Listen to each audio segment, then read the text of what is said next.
Salamullah ala Taha Rasulillah, salatullah salamullah ala Yasin Habibillah, ala Yasin Habibillah. Assalamualaikum warahmatullahi wabarakatuh. Solih-solihah yang dirahmati Allah Jalla Jalaluhu. Sunan Kudus atau Ja'far Shadiq Asmangkang adalah salah satu penyebar agama Islam yang ada di Nusantara, khususnya di kota Kudus. Beliau lahir pada tanggal 9 September 1400 Masehi. Beliau adalah anak dari Raden Usman Haji Sunan Munjung dan ibunya adalah Saripah, adik dari Sunan Bonang. Di masa mencari ilmu, Sunan Kudus berguru kepada ayahnya sendiri. Dia pelajari ilmu dari ayahnya. Kemudian Sunan Kudus belajar pula kepada gurunya, yaitu Sunan Ampel. Tidak puas dengan berguru kepada ayah dan Sunan Ampel, Sunan Kudus pun kembali berguru kepada Kiai Klingsing, seorang ulama yang berasal dari daratan Cina. Berkat kecerdasan dan kedalaman ilmu yang dimiliki Sunan Kudus, beliau mendapat gelar sebagai Waliul Ilmi. Artinya beliau adalah menjadi orang ahli ilmu, berbagai bidang ilmu yang dikuasai. Ajaran Islam disebarkan di wilayah Kudus, Jawa Tengah. Kala itu sangat sulit, karena pada saat itu masyarakat Kudus sudah terpengaruh dan memeluk agama Hindu dan Buddha. Sunan Kudus menjadikan kota Kudus sebagai titik penyebaran agama Islam.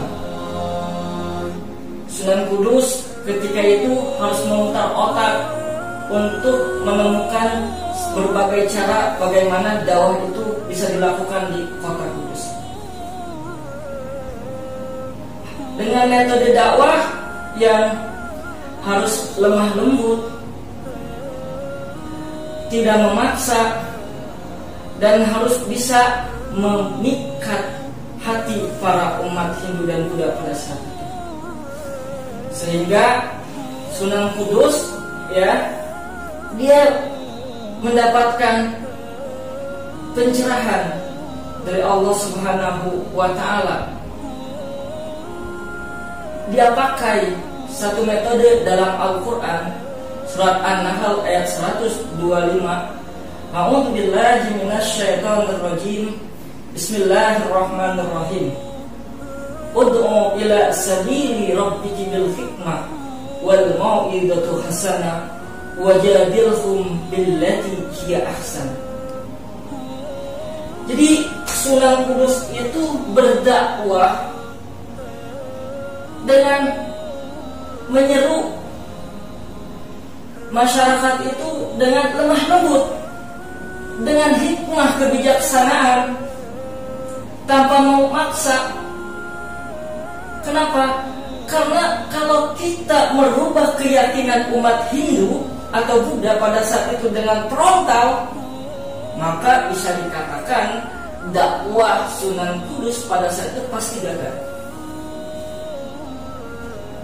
Maka dari itu Sunan Kudus mencari cara bagaimana nih orang-orang Kudus ini bisa masuk Islam.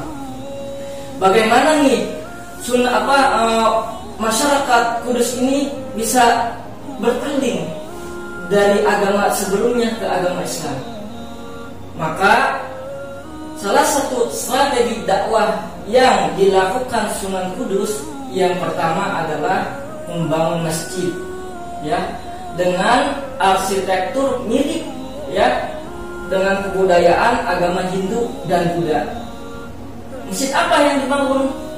Masjid yang dibangun adalah Masjid Al-Aqsa atau Masjid Menara Kudus. Nah, di masjid ini lihat bangunannya ya menyerupai seperti tempat ibadah agama Hindu dan Buddha. Ya, di bagian tempat wudunya pun untuk menarik simpati umat Buddha, Sunan Kudus membuat pancuran wudu dengan 8 pancuran, ya, tempat berwudu dengan diberikan arca yang disebut kebok gumarang yang sangat dijunjung tinggi oleh masyarakat Buddha pada saat itu. Jadi ketika masyarakat Hindu dan Buddha merasa tertarik dengan keadaan masjid, kok bangunannya hampir mirip dengan tempat ibadah mereka, tempat air wudunya juga mirip dengan tempat ibadah mereka.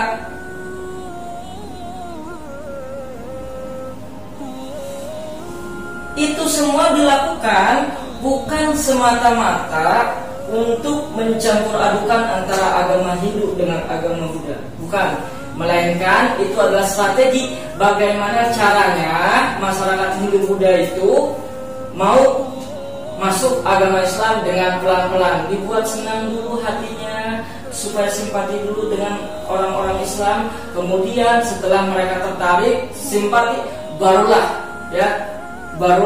Sunan Kudus memberikan nasihat dengan baik, nasihat dengan maudatul hasanah, dengan baik dan benar. Wajadilhum billati hiya ahsan. Jadi diajak diskusi itu. Para warga yang mendekati masjid, dia beramai-ramai berbondong-bondong ke masjid. Di masjid itulah baru didakwahi oleh Sunan Kudus. Diajak diskusi, ya, diajak debat, tapi debatnya itu mengarah kepada kebenaran, ya, bukan menghancurkan agama mereka. Maka itulah strategi yang dilakukan oleh Sunan Kudus. Kemudian strategi selanjutnya yaitu Sunan Kudus ketika mengajarkan tentang bagaimana cara berkurban kepada umat Islam, dia menyeru kepada umatnya, kepada jamaahnya untuk tidak menyembelih binatang sapi. Kenapa? Karena binatang sapi itu sangat sakral oleh masyarakat Hindu. Akhirnya ajaran tersebut, ya, yang tadinya berkorban dengan sapi diganti dengan kerbau untuk menghormati orang Hindu. Di sini semakin tertarik orang Hindu, semakin simpati orang Hindu kepada Sunan Kudus dan ajaran agama Islam. Sementara itu, dalam menyikapi ritual keagamaan Hindu juga, Sunan Kudus memasukkan nilai-nilai Islam. Pada saat itu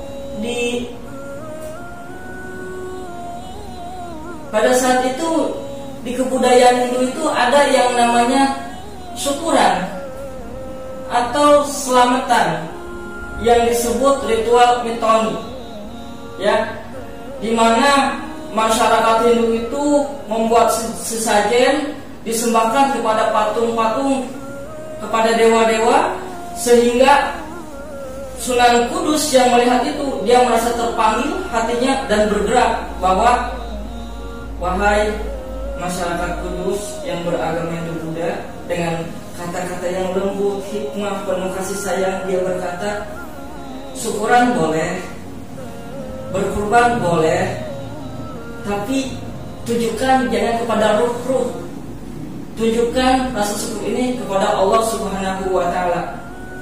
Dan sesajen yang diberikan kepada ruh itu mendingan diberikan aja kepada para masyarakat yang kurang mampu, ya, dan niatkan sebagai sedekah. Masya Allah, luar biasa Sunan Kudus, ya. Metode dakwahnya sangat menyentuh ke dalam hati. Metode dakwah dengan lemah lembut yang dilakukan Sunan Kudus terbukti sukses mengambil hati masyarakat Jawa kala itu. Salah satu ajaran yang diwariskan Sunan Kudus pada saat beliau masih berada bersama jamaah yaitu Gus Jigang. Nama lainnya adalah Gus, yang artinya bagus akhlaknya, Ji artinya ngaji, dan artinya berdagang. Jadi masyarakat Kudus bagaimana caranya harus baik akhlaknya, harus bisa ngaji dan bisa berdagang untuk menyeimbangkan kehidupan dunia dan akhirat. Ikhwafillah, soleh-solehah yang dirahmati Allah Jalla Jalaluh, mungkin itu sedikit kultum tentang Sunan Kudus yang bisa saya sampaikan. Sebelumnya, jika kita ingin berdakwah kepada siapapun, cobalah pakai metode dengan cara lemah lembut.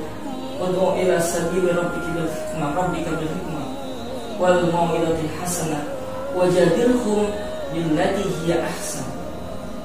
Ajak mereka dengan lemah lembut, ajak dengan kasih sayang, nasihat. Inilah sedikit tentang kultum Sunan Kudus yang dapat saya sampaikan. Jika ada kekurangan, saya mohon dimaafkan. Ambillah hikmah dan contoh dakwah yang dilakukan oleh Sunan Kudus. Akhirul kalam, mohon maaf kurang lebihnya. Subhanakallahumma wa bihamdika asyhadu an la ilaha illa anta astaghfiruka wa atubu ilaik. Assalamualaikum warahmatullahi wabarakatuh.